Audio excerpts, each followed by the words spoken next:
Howdy, howdy, and welcome to Full Sport Press. I am Zach, I'm Peyton. and this is Full Sport Press. So let's get into it. Peyton, why don't you tell me about what you saw? What we saw happened the other night, and I believe it had to be Monday night, and the Phillies and Braves game 2. Braves came back down 4-0 to take lead 5-4. Top of the ninth, the Phillies had Bryce Harper on first with one out, and Castellanos hit a long fly ball all the way out to the wall in right center. Michael Harris made an insane run to go and catch it. He jumped against the wall, caught it, and then threw the ball in, and they doubled up Bryce Harper for the double play to end the game. The stadium was going crazy. It was just an awesome way to end game 2. They currently are playing game 4 at the moment, still 0-0. But yeah, so awesome ending to game 2. It was probably one of the best playoff baseball games of the season so far. It was awesome to watch. Hopefully, the Braves can pull it out tonight and force a game 5 because it's been a good series. I'm glad you said that because I'm actually going to change it to that. Oh, there you go. I watched that play, and in a shocking twist of events, playoff baseball at times I have found pretty enjoyable. Yeah, Like 2016, I absolutely love because I wanted the Indians to win, but the Cubs won, which is fine. Especially now, I kind of like it. But yeah, that play was crazy. it was. Alrighty. Well, what I saw is the Dolphins' speed. So there's this graphic during their game on Sunday, and it's absolutely ridiculous the speed this team has. So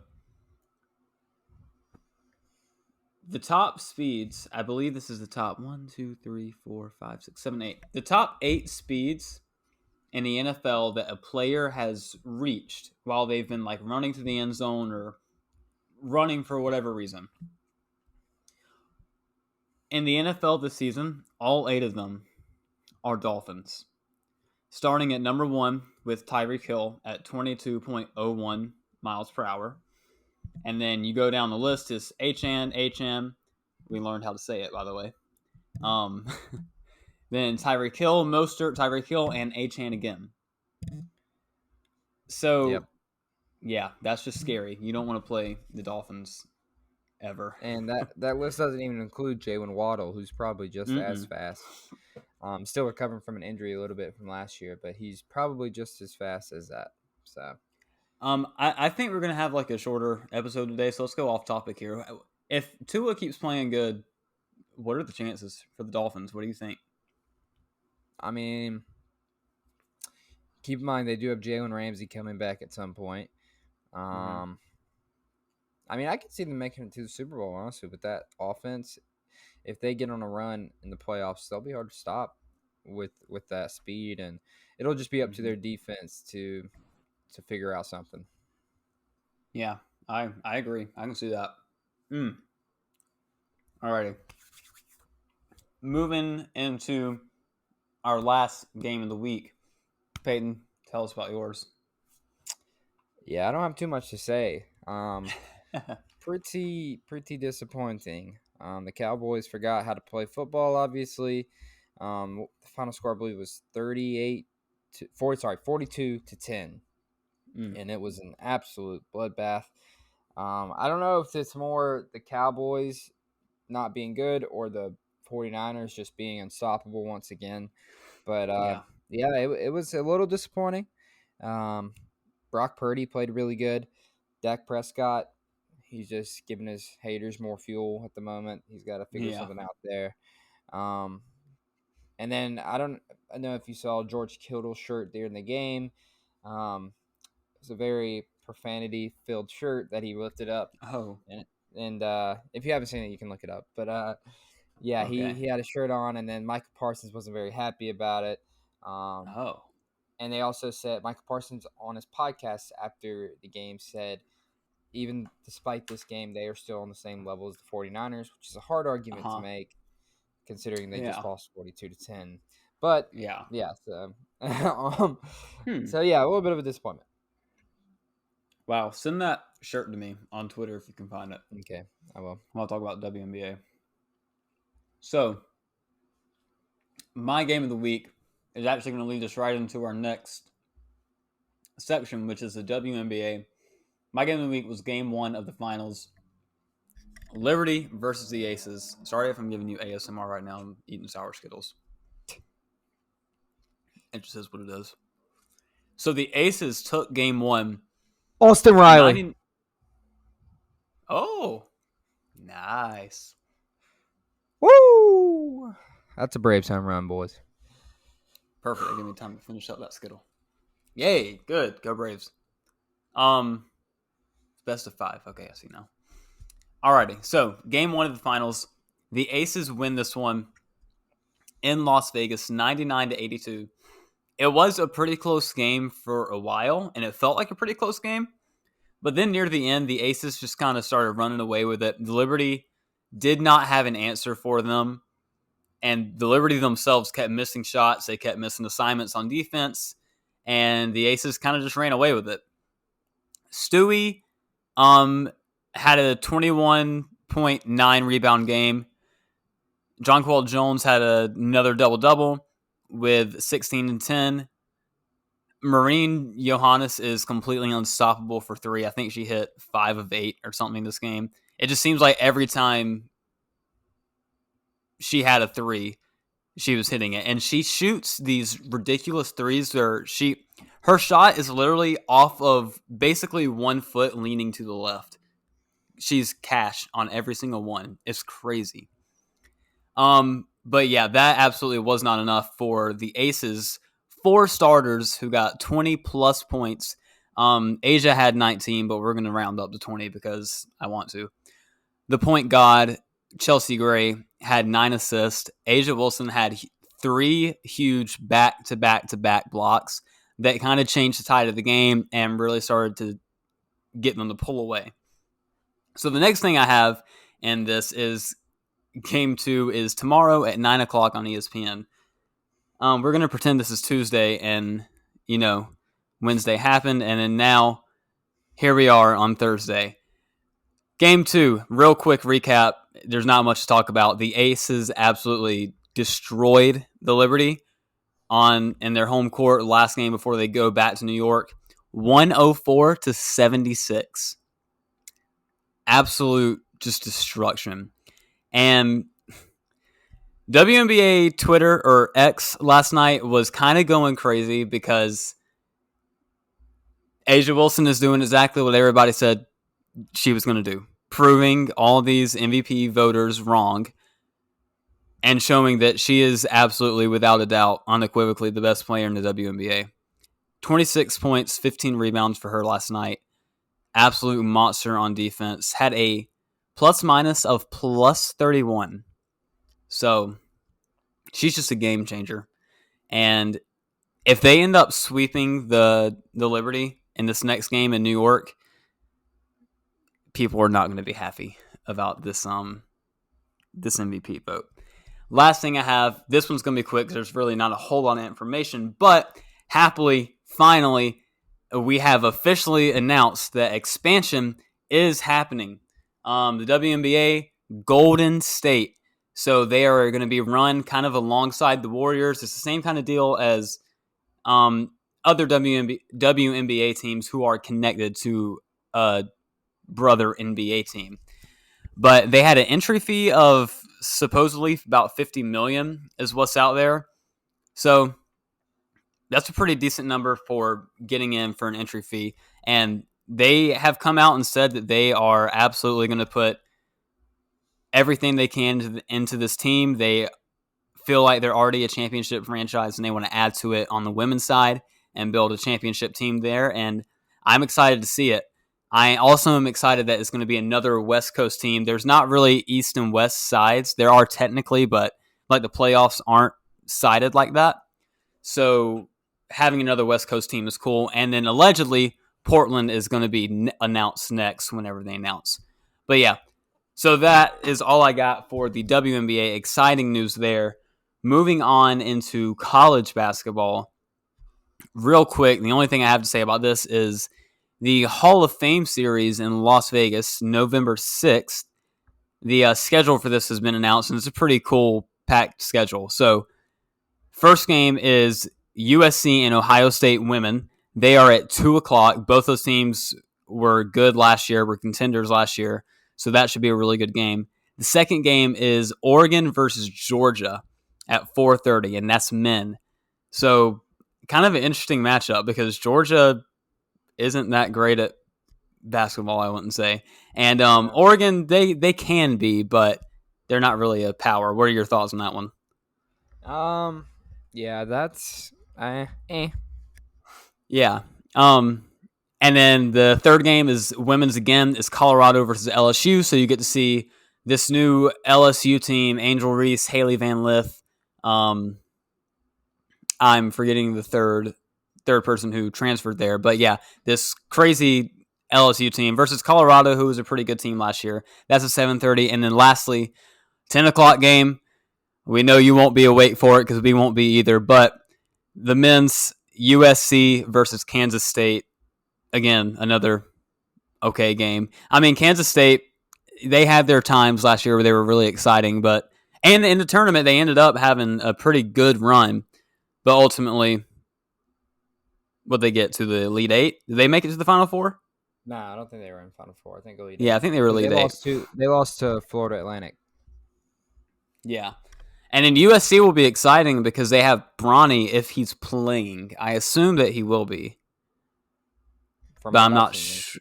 Yeah, I'm not sure yet. So yeah, that's college basketball. Before we get into college football, it's kind of perfect timing. Just to give us a breather real quick and to kind of reset our minds before we get into our football discussion because we know that's going to be heavy like it always is.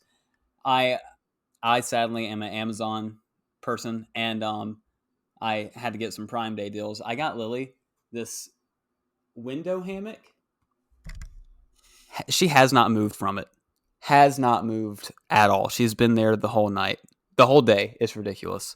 But yeah, I'm sorry. All right. Peyton, are you officially prepared for football? Did you have thoughts on that? First, I just had some MLB updates for the playoffs. As I said, Atlanta and Philly game 4 is going on. Philly leads series 2-1. The Phillies sadly just tied it up. It is 1-1 in the bottom of the fourth right now. If the Phillies win this game, then they will. The Braves will be eliminated. The series will be over. But if the Braves win, it'll go back to Atlanta for one more game on Saturday. On Sunday, the ALCS begins. Texas Rangers, Houston Astros. And then on Monday, the NLCS will begin. Arizona Diamondbacks versus whoever wins this series. So just a little update from the playoffs. I think I saw the top teams the top 5 records in the MLB so far have only won one game in the playoffs. The Dodgers got swept. Wow. The Orioles got swept. The who was the other one? And then the Braves, obviously, I think are the only team that have gotten a win so far. Wow. So yeah, pretty crazy stat. Yeah, top teams are struggling. Yeah. All right. The Phillies just hit a home run, by the way. I said that before we started. Oh, okay. I didn't hear you. I was eating a Skittle. All right. We ready? Football. Yep. All right. Here we go. Before we get into the games, quick update on the Pick'em. We are in, week 7 now, I believe? Yeah, week 7. Now tied for first place, Brian Smoke and Caleb Jeter, both 217 points. And Brian is 39-21. Caleb is 38-22. So you see right there the records and the points having a difference there. And then in third place, John at 208 points. But he's probably pissed, but oh well. His record is also 39-21, which is best with my dad. So, sorry, John. Got to be confident. You got to rank them right. I don't know why I'm telling you because I'm down here in 5th place. Right below you, Peyton. with 194 points. I'm in fifth with 189. Amy, your mom, is catching up at 153. And Star Wars Chick, also Amy, but my mom, is in last place in seventh with 126 points. Here we go. Let's get into the games. Oklahoma. How many of these did you watch, first of all? What? Any of them? None, because I was moving. Oh, man. All righty. I'll carry the team again. Carry the load here. All right. Well, I guess I'll put the skittle down. Okay, here we go. Oklahoma wins it in Texas 34-30. I'm not going to lie. I had the quad box on for, I think, all of these games. So I didn't watch any of them very closely. I was just kind of generally watching them. So I'm just going to lightly go over them because there's a lot of stuff here. So here we go. Oklahoma wins in Texas 34-30. Oklahoma just looked good. It's not that they really, well, they did get stops when they needed to, but they were able to keep up. Their offense really looked good. It looks like Brent Venables, I think, is getting it figured out a little bit, I would say. I don't know if necessarily they're number 6 in the country, because that's where they're ranked, right? Hold on, you can keep talking, I'll check. I believe it is, but yeah, they're pretty good, I would say. They are not 6. No? Because someone else is 6. Let's see. They are 5. Oh, yeah. Okay. So number 5 then. Yeah, I don't think they were that good. Yeah. They might be. But they've really only played Texas, so I need to see some more. All right, Maryland almost shocked Ohio State, but let it go at the end, 37-17. Yeah, Ohio State's just good. And they're kind of like Georgia, who we're going to talk about later. And they get in these weird situations where it seems like they might lose, and then out of nowhere, they just blow teams out. So that was that game. LSU beat Missouri. That was a crazy back-and-forth game. Ended up being 49-39. I really thought Missouri was going to pull it out there, but it was one where you check the score and Missouri was up by two scores, and then you look back 5 minutes later and LSU had caught up. So it was one of those kind of games, and LSU beat them out. Washington State loses a close one to UCLA 25-17. I don't remember anything about that game, so we're moving on. Alabama survives Texas A&M 26-20. This was a close one. I thought A&M for a while was going to win this one. Alabama did not look good at times. They couldn't really get stops on defense. The offense moved at times, but then other times looked just horrid. And maybe that was Jimbo Fisher and the Aggies, or maybe it's just Alabama not being that great. Oh boy, UCF, man, in Kansas, the Jayhawks put a beat down on the Knights, 51-22. Nothing to talk about there. Welcome to Kentucky, the Big 12. Yeah, for real. Kentucky is nowhere to be found against Georgia. I mean, just 51-13. Moving on. Georgia had no problems this week. So, yeah. Notre Dame. Didn't you say last week that Georgia was going to do this? I think you did. Yes, I did. That's what I thought. Notre Dame upsets Louisville. This is the fun one. I don't think I watched the end of this one, but I did see the first part where Louisville was, I think, tied, and then they got ahead, and I was like, oh, Louisville is pretty good. They end up winning 33-20. This was in Louisville, and yeah, Notre Dame's got another tough game this week. USC. Oh, yeah. Yep. And we're going to get into that. Any thoughts on any of those games or any other games that you just maybe not watched but saw the score of? The worst loss of the week goes to the Miami Hurricanes. They were winning, and all they had to do was kneel the ball to win. They decided to run a run play.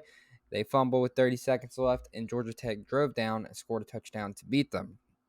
Hilarious. So that was bad. Oh, It to Notre Dame's not credit, but in their defense, they have had three ranked matchups in a row, three big time matchups, two in a row that were away, and then you're adding on a fourth one. They've had a pretty brutal schedule. I mean, it probably didn't look that way when the season started because people weren't expecting Duke and Louisville to be great teams, yeah. but yeah, Notre Dame has had a tough run of it, and yeah, it doesn't stop this week, that's for sure. So yeah, Notre Dame, interesting schedule for them. Unfortunate. Yeah. Oh, and then also USC survived Arizona double overtime. Oh, wow. I didn't even realize that one. See, we don't care about the Pac-12. They're not even real anymore. Well, that game probably ended at like 1 a.m. So Exactly. Okay. Moving on into the Week 7 matchups that we think you should pay attention to. Iowa State, Cincinnati, 12 o'clock on FS1. Should be interesting. Cincinnati, I think they have one loss. Iowa State, they have 2 or 3, but they seem competitive in just about every game they play. So this should be an interesting one to watch. Any thoughts on it? not particularly. All righty. We'll move along if you want to. Okay, go ahead. Okay. We don't have to. If you want to make something up. I have nothing to Okay. say. All right, moving on then. 12 o'clock, ESPN2, Georgia Southern State. Southern. Thank you. Georgia Southern versus James Madison University. James Madison is just one of those teams that you want to watch right now. They're fun to watch. They are, the Dukes. They had a cool little mascot. He's a little cutie. So I say keep an eye on this game. There's nothing else really that great on at 12. So, Peyton, did you have an extra game? Yeah. My extra game would be Syracuse at Florida State, 12 p.m. on ABC. Florida State's 5-0. Syracuse is 4-2. Florida State is a heavy favorite, but I feel like they've been struggling in the past couple with kind of like dominate opponents. So maybe Syracuse is able to stay in it. I mean, they did beat Virginia Tech by a lot, but Virginia Tech is not great. So maybe Syracuse can stay in it. Syracuse's only loss are to North Carolina and Clemson, which were both pretty bad. But who knows? Maybe Syracuse can make it a game. Yep, I agree. I didn't put it on the list because it was such a big blowout, and I think Florida State is probably going to blow them out. But yeah, probably. But on the off chance they don't, it could not be a blowout, and then it would be a good game. Syracuse has, the chances of doing that. They've done it against Clemson for years, but it seems to me like I feel like I've always kept an eye on them because they have the upset potential, especially, and they've shown it against Clemson. But then when I have my eye on them for other teams, they don't show up for them and they get blown out, which makes sense because there's just this national hate for Clemson. So I would get up for that game too, and probably not other games. So moving right along, we hate Clemson on this podcast. We hope you do too. BYU, TCU, 3:30 on ESPN. The Mormons versus the Baptists. This will be a fun one to watch. BYU is somehow still decent. They have like a pretty okay offense, it seems. And TCU is not quite where people thought they were going to be. Coming off the national championship appearance, it's very clear that their losses are pretty big and they're struggling a little bit. But this is a game that either team can win. This is a Big 12 game as well. So, any thoughts? This will be a fun one. I feel like just a fun game to watch. A reminder: Keaton Slovis is the BYU quarterback, former USC quarterback. Yeah, that's so weird. Former Pitt quarterback as well. Yeah, so that's crazy. But yeah, that was one of mine. I had circled as wanting to watch. All right, next up, Kansas, Oklahoma State, 3:30 FS1 Oklahoma State's just one of those teams that they always are competitive in the Big 12. You can always kind of be competitive in the Big 12 because nobody has a defense. But they definitely are. Kansas just came off a 55-point win against UCF, so could be an interesting game. If obviously, I don't think Kansas is going to score 55 points again. So if Oklahoma State can keep up, we could have ourselves an old-fashioned Wild West showdown in the Big 12, which is always fun. So 3:30 FS1. Any thoughts? Not really. All righty. 3:30 CBS. A&M, Texas A&M versus Tennessee. Texas A&M seems like they're decent. Tennessee, we know, is pretty decent. So this could be a fun one. I don't think either of them really have that great of a defense. So, again, could be another one where it's an offensive showdown, especially if A&M's quarterback can actually show up. I know their starter is hurt, but the guy who's starting now, I can't remember his name, but he definitely has potential to be good. So he just has to find it and be good. I'm going to say Tennessee blowout. Oh, that'd be fine with me, sure. Good old Rocky Top. Okay. My 3:30 special game is the battle of forgotten Florida teams, one might say. The Florida Atlantic Owls versus the South Florida Bulls. 2-3 Florida Atlantic, 3-3 Bulls. South Florida almost upset Alabama at one point this year. Oh yeah, they did. And they've been they got crushed by UAB, but they've beaten Navy and Rice and Florida A&M. And meanwhile, Florida Atlantic on the season, they almost beat Illinois, only lost by 6. They got destroyed by Clemson, but they beat Tulsa and they beat Monmouth.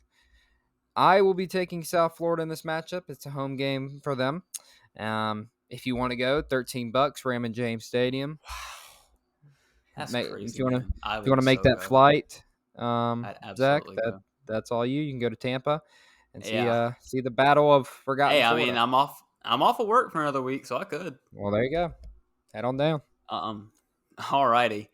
And then at 4:00, Iowa, Wisconsin on Fox. This is obviously sicko game. We are all in for the drive to 325. Even if they have to do it with people on crutches, we don't care. Iowa is going to do it. Brian Ferentz, I believe in you. But I also want to see the punts. So I'm no offense. I don't believe in you. I don't think you're going to make it. You can try to win the games, but that goal is not going to happen. It's going to happen, I believe. It's not. And I'm not complaining about it. I don't want it to happen. You're Iowa. You're not an offensive powerhouse. Just commit to it. They don't have to be. 325 is not unattainable. It is for Iowa. No, they can. You're forgetting who you're dealing with here. They can do it. Okay. Moving on to the last slate. 7:30. We talked about this game a second ago. Dang, another home run. Yep. All righty. We'll turn this back to the Chiefs. USC, Notre Dame, 7:30 on NBC. Notre Dame is now a 2-loss team. And USC is undefeated? Yes. Is that correct? So this will be a good one. I think USC does not have a defense. They never do. Notre Dame can score points. They have the ability to. So if they can do that, this could be an interesting game because you know USC is going to score points. USC blowout. Wow, you're just boring this week. I'm not trying to be boring. I'm just telling you what's going to happen. Okay? I've been told the prophecy. Notre Dame is beaten. They're down. They have 2 losses now. Their motivation for playoffs is gone. And I just don't know if they have the offensive capabilities to keep up with USC. I think it's just you've been beaten down so much on college pick'em. You don't want to pick any upsets anymore. Well, I'll pick an upset, but that's not it. Yeah, I thought last week was going to be upset central, so I picked them all. I was like, you know what, I'm picking week 6 to be a blood week, and it was not a blood week at all. Russell Wilson just got sacked. That's so great. All right, 7:30 SEC Network, Mizzou and Kentucky. Both of them coming off losses. Mizzou's was a close loss, and Kentucky was a 40-point loss. So it'll be an interesting game. See kind of who's up for it, because both of them are gut-wrenching losses that you don't want to have to deal with. So, thoughts? Kentucky by 3. Lock it Okay. in. All righty. UCLA, Oregon State, both ranked. 8 o'clock on Fox. I don't have any clue. UCLA's quarterback is good, apparently, but that's all I got. DJ Uiagalelei at Oregon State. And then, Peyton, I'm going to let you get on your high horse here because I, along with everybody else in sports, we're just on this train of it's really fun to have Duke be a good football team. We just hate that we have to also have them be good in basketball. So I am choosing to take the path of separating the art and the artist. And I'm going to have fun that Duke is being good in football, and I'm still going to hate them in basketball. So I'm going to let you have your fun here. Tell us about NC State and Duke. I'm gonna be honest. I'm not. I don't know. I know NC State's not that good, so I feel good about that. Or I feel like they're not that good. They are 4-2, but I feel like once you look closer at the 4-2, you realize the wins are not good and the losses are, and they're all close. Like they beat Marshall by 7, they lost to Louisville by 3, they beat Virginia by 3, they lost to Notre Dame by 21, and they beat the UConn by 10. But the problem is, I haven't seen anything definitive on this. But Riley Leonard did get hurt. His status is uncertain. That was 3 days ago. If Riley Leonard does not play, then I don't know where that leaves Duke. So it could be a trap game, honestly. It's all going to depend on if they can adjust without Riley Leonard. And it actually should be a really good game, close game. Duke's favored by 3, and we'll just have to see how it goes. Yeah. Duke has been fun to watch. So Yeah. I'm excited. Even though it is NC State, I know they're not that good. But yeah, it'll be fun.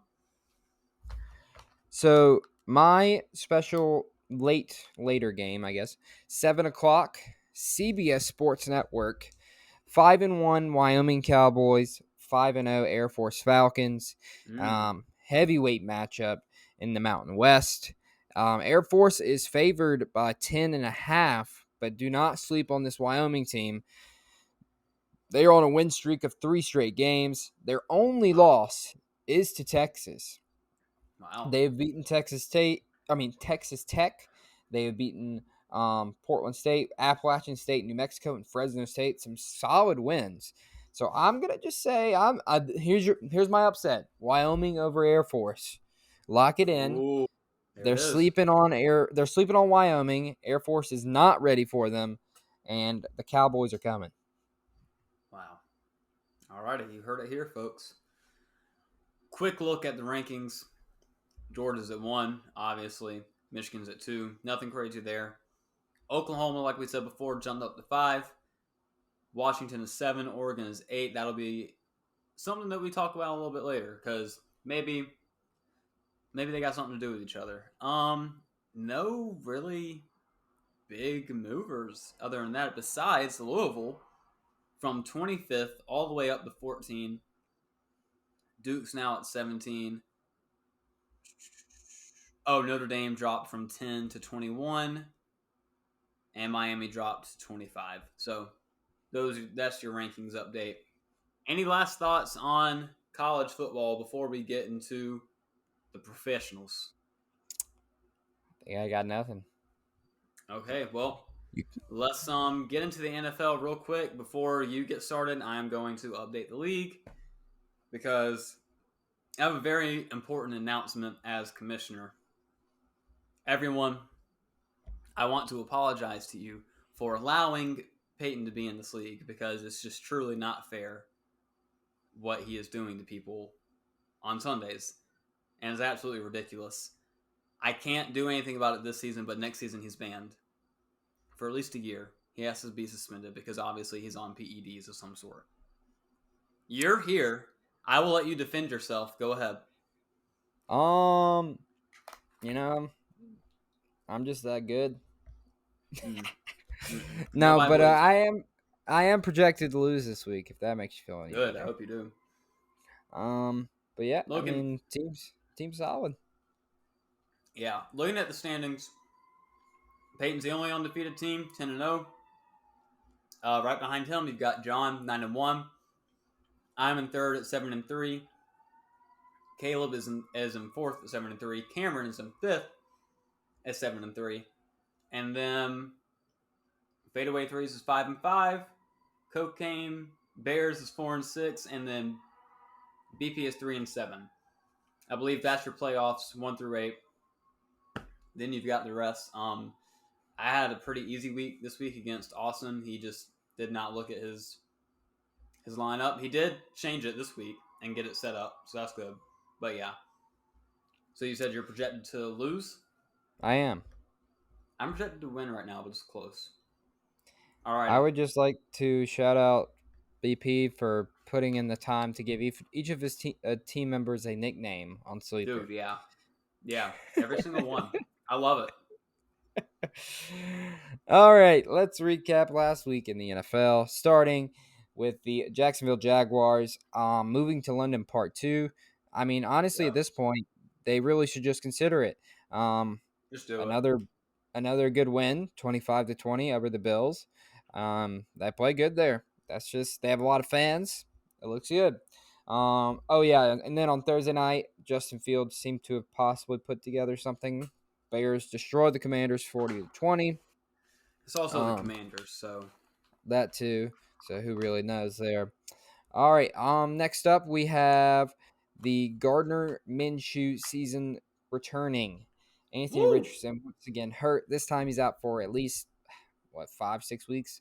So Gardner Minshew will be filling in, but Gardner did lead them to a win. I guess kind of. He didn't throw a touchdown or anything. Zach Moss basically led them to a win, 23-16 over the Titans. Big divisional round. Do you have something you need to say? Go ahead. Whenever you're done. No, that was it. Go ahead. Okay.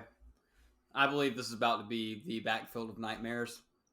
Especially, maybe not this week, because I don't think he's fully back yet. But the week after, and so forth. Y'all better watch out. JT and Zach Moss are ready to eat. You think it's stupid, and I don't care. I agree, but I don't care because it's about to be a backfield of nightmares. Wait, what do you think I'm going to say is stupid? Signing them.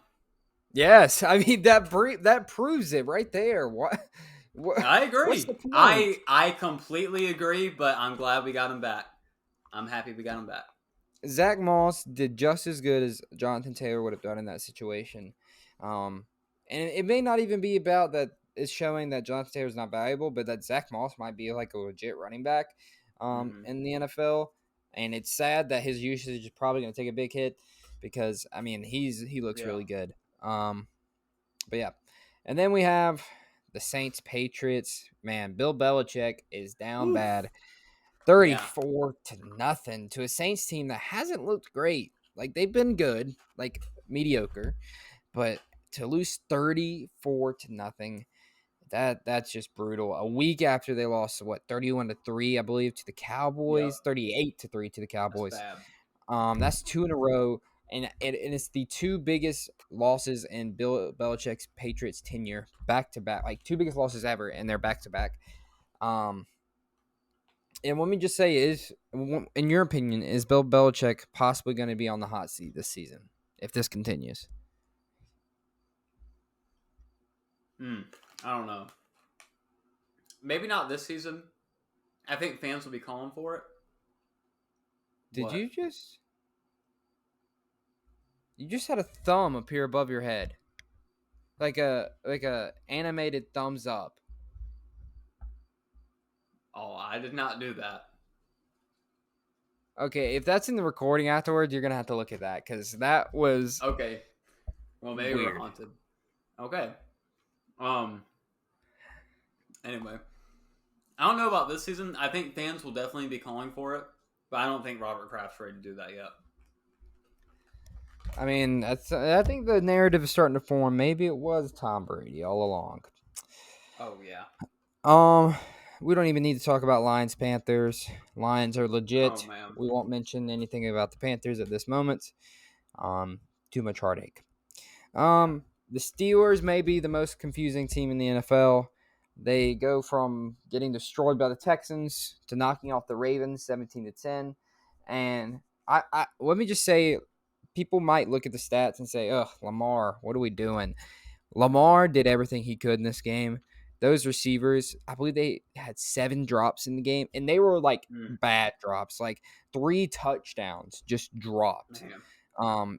Just in their hands, easy catches dropped, Yeah. and there was nothing he could do about it. Every one of those were great throws, and they got to be caught. So Lamar played good. The stats may not look like it, but he did, and the Steelers pull off a win there, 17-10. So that division is a crazy one at the moment. Let's look at the standings right now after that, because Steelers are 3-2, the Ravens are 3-2, the Bengals are 2-3, and the Browns are 2-2. So right now that can go any way. The Bengals were looked at, maybe they're gonna fall out of it, but they are still in the hunt with the way that division is folding now. I don't know who's gonna win it. I Yeah. thought it was an obvious like Bills or Ravens season, but at this point, I'm not Maybe Bills or not. Ravens, Bengals or Yeah. Ravens. Yeah, I don't know. We'll see. Falcons knock off the Texans 21-19. Desmond Ritter, probably his best game of his career. He put up 300 yards passing. Kyle Pitts finally got some catches in there. CJ Stroud still yet to throw a pick. So that's pretty Dude, good for him. he looks good. He does, he does. CJ looks good. Anthony looks good. He's just a little injury prone right now. Bryce looks good. Just needs help. Right. Giants, Dolphins. Dolphins, like we talked about earlier, they're just Man, they're unstoppable. fast. Doesn't help that the Giants have looked like absolutely awful on Mm-hmm. offense. I believe they have definitely one of the worst offensive lines in the league. There were a bunch of highlights of blockers just missing easy blocks and all kinds of stuff. And it doesn't help with Saquon out. But yeah, Miami, sadly, they do take a blow. Achan, sorry, is out on IR, so they will be without him for a while. But luckily they do have Mostert, so it won't be too big of a blow. But yeah, Dolphins really good. Giants fought a 1-4, a disappointing season after the Yeah. way they went last year into the playoffs. Won a playoff game. Isn't Not Saquon looking good. on IR or is he just hurt? No, he's just hurt. Okay. Then we got the Bengals pulling off a win against the Cardinals, and let's just say a much needed win. They had to win that game basically. 34-20. Ja'Marr Chase puts up a career day, 15 catches, 192 yards, 3 touchdowns, Crazy. and maybe Joe Burrow listened to his post games interviews saying he's always open. Mm-hmm. Ja'Marr posted a 7-11 picture after the game on Twitter, or sorry, X. Yeah. And yeah, Cardinals continue their quest for Caleb Williams, possibly. Who really knows what's going on there? Eagles, I believe, proved themselves if it needed to be proven as one of the best teams in the NFL. Knock off the Rams 23-14. They just haven't looked like even close to losing at this point. They just have No. kind of not necessarily dominated, but hasn't been in a position where I felt like they were going to lose a game. So yeah, Eagles Let me once again, ask you really good. before we move on. When's that play gonna get banned? I don't think it will, honestly. I think even as I've heard us talk about, even if they do ban it, I think a quarterback sneak for the Eagles will work just as well. It's more about the offensive line and Jalen Hurts. Like, you're not It's going to be like able to stop them anyway. I don't think it necessarily should be banned because I'm like, it's a football play. Like that's just kind of how it is. That's what you do with a quarterback sneak. I feel like that's what you Yeah, do anyway. You push. So I don't think it should be banned. But yeah, I see it happening every game, and I'm like, man, it is kind of unstoppable unless you're it the is. Man, there's one team that could not get it like 2 times last week. I can't remember who it was. Giants. Yep, there you go. Zach Wilson gets another win under his belt. They beat the Broncos 31-21. Rumblings out of Denver that maybe Sean Payton's going to bench Russell Wilson at some point. If so, that will be very interesting.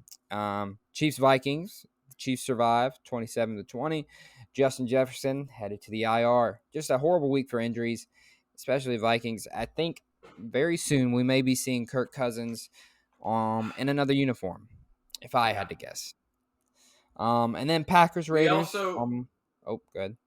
I was gonna say we also say that every year. So This year, but it really makes sense this year. This is his no, last it year of his does. contract, and it doesn't look like the Vikings are going to make the playoffs.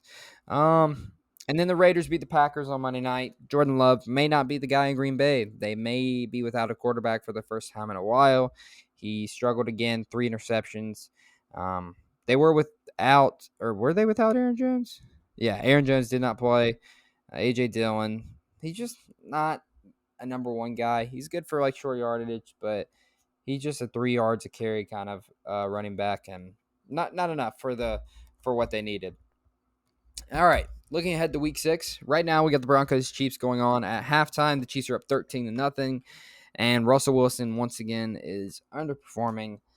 It's not good. He is 7 for 11, 37 yards, and an int.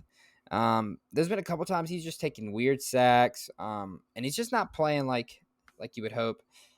Travis Kelce is showing off for Taylor Swift. She is at the game again. He has 7 catches for 109 yards at halftime. We have another London game this week. Ravens at Titans. Well, not really at Titans. Ravens versus Titans. That should be a good one. 9:30 a.m. And then my games to watch. Once again, for the 1 o'clock window, we are going with the Colts. They're facing the Jaguars. Both teams are 3-2. A big division matchup. How are the Colts going to look with Gardner Minshew playing and against Trevor Lawrence in a big game in the division? yeah. And then So I think Gardner's good. I don't think he's like the guy or the starter, but he's good enough to get us wins when we need them. This is going to be a tough one because the last 2 weeks or the last 2 times he's played and he's been good, he's had a lot of help around him. And it's kind of like, does the help show up? And if they don't, can Gardner be the guy? Because I feel like we've seen him be the guy before, but also we've seen him absolutely not be the guy. So it's a little scary. But yeah, the defense looks good. I think this is going to be a really fun game, especially if the Colts show up. Go Colts. Go Horse. Let's do it.